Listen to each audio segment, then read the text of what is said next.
Welcome to Subramani. I hope you have subscribed to the channel and you have clicked on the bell icon. I thought I would do a small blog on what do you do when you're bombarded with things saying ye bhi le lo, buy this, buy this, buy this, buy this mutual fund which looks like insurance, buy this insurance which looks like mutual fund, right? You're bombarded a day in and day out about products. Every mutual fund has some 40-50 schemes, so they have no clue which one to buy now. But 6 months later, they will tell you, see, our this Asia fund did well, our Europe fund did well, all that fantastic. In retrospect, they will tell you. Today, none of them have a clue what you should be buying. In fact, if you see the latest figures for the month of July, you will find that most of the money is flowing into gold and US, which means we are still chasing the past performance, immediate past performance.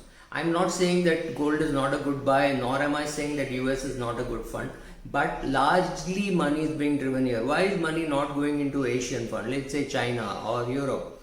We have no clue, right? So when you're bombarded with products, have a checklist so that you don't end up buying some nonsensical product. So the first question to ask when you're offered a product is, do I need it?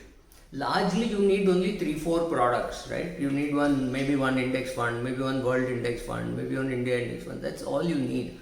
However, with so many mutual funds being thrown at you, the question is you have to ask is, do I need it? Will it make a significant change in my portfolio? If you have a 7 crore portfolio, will a 10,000 rupee new SIP really make any significant change in your portfolio, or a 5,000 rupee SIP? Will it really make any change? Answer is no.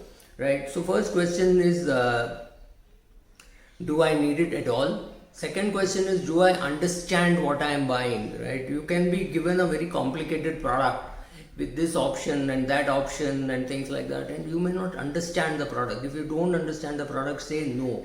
I know one big film star, I can't name him, and one big cricketer who sat with a agent for a long time, and then he said, boss, samajh mein nahi aaya. I couldn't understand the product, so I don't want it. It's as simple as that, but he actually said it.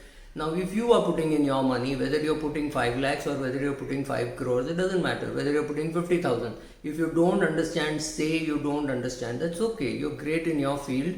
Doesn't mean you understand how a mutual fund works. That's perfectly alright. There's no great rocket science to mutual fund, but not everybody needs to learn how it works, right? So don't bother about that.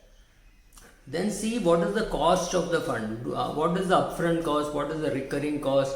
Is it worth incurring those costs? For that extra cost that you give, are you going to get an extra return? Financial products is one place where you can actually say the higher cost that you pay, the lower the return that you will get, right? You feel that you put more money in a car, you will get a bigger and powerful car. Not true in financial products. So in financial products, be careful. Find out how much does it cost, how much is the recurring cost, and how much is the upfront cost.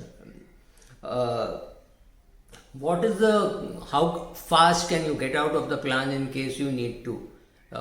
Can you get out in 1 year, 3 years, 5 years, 15 years? I have nothing against lock-in, but I need to know how the lock-in works. How long is the lock-in? What happens if there is underperformance, right? Do I have a chance to get out? Is it government guaranteed, right? So it will not have, many of these features will not be present. So what is happening in PPF, you will have a government guarantee, but you will not get any other product with 7% return and government guarantee. There's only one product, and sadly it has a limit. You can put only 1.5 lakhs. So it's not really thanks to you all. Also ask, does it fit into my overall plan? In my overall plan, is there any gap which I'm trying to fill up, or I'm just humoring this person because he or she has a target, right? That is another reason. Somebody will come and say, why don't you put money into this fund? New fund has come out. Everybody has 45 funds. Now they want to launch the 46th fund without knowing why they launched the first 45. Just say no. You don't need it maybe.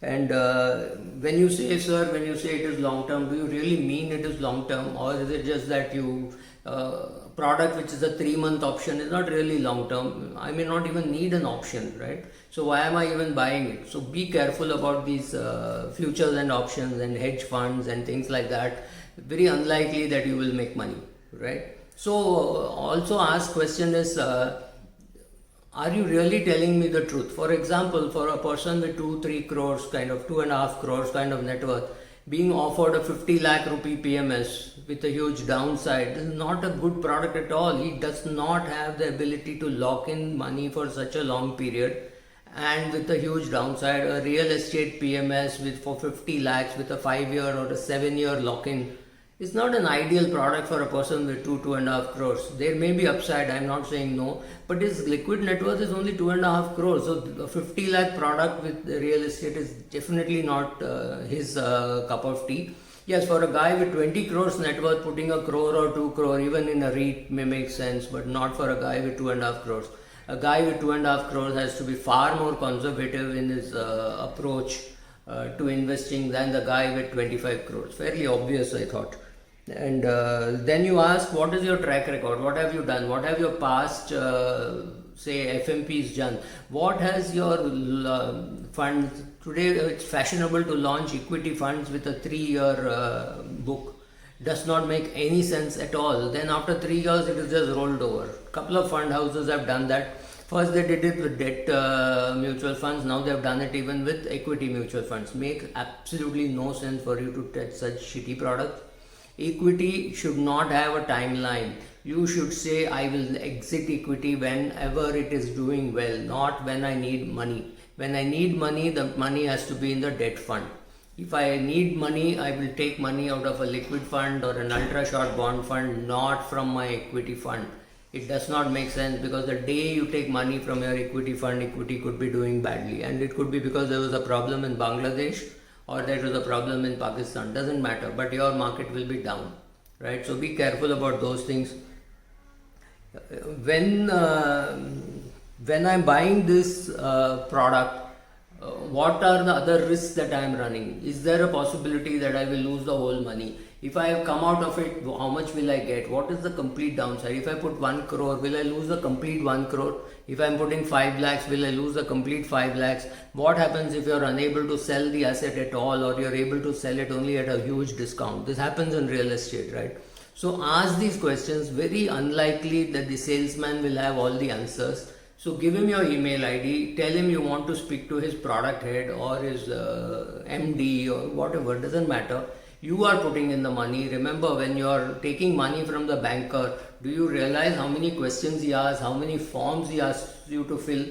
Here, you are giving money, you have to act exactly like how a banker would ask. A banker will make sure that you do not need the money, you will not default, and only then he will give you the money, right? Similarly, you have to go through the same rigorous process. If because of that you can do only 2 deals in a year, so be it. You don't have to sign every form that you get, and every check of yours need not be an investment check. Be careful about what you're buying, because if you don't understand what you're buying, nobody is here to protect you. The only protection you have against such fraudulent people is education. Get yourself educated properly. Thank you.